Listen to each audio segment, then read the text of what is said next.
කරන්න. හරිද? ඔයාලා පුතේ මාතෘකාවක් ලියා ගන්න අනුමාතෘකාවක් විදියට සිංහලෙන් ලියා ගන්න මෙන්න මෙහෙම.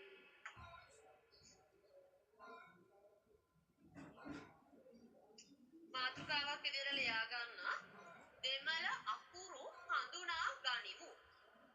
දෙමළ අකුරු හඳුනා ගනිමු.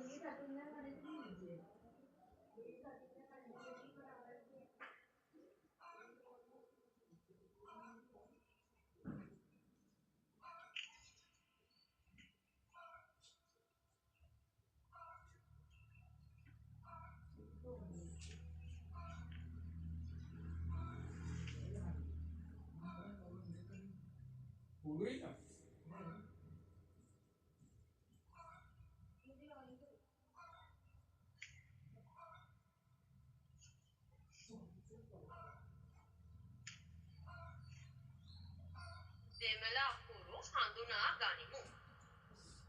දෙමළ අකුරු හඳුනා ගනිමු කියලා මාතෘකාව සිංහලෙන් ලියලා මෙන්න මෙහෙම ලියා ගන්න. මෙන්න මේ ටියුට් එකට අපිට චූටි වෙලාවක් යනවා. හැබැයි මේ ටියුට් එකට අද ඉවර කරන්න පුළුවන් වෙයිද කියලා සැකයි.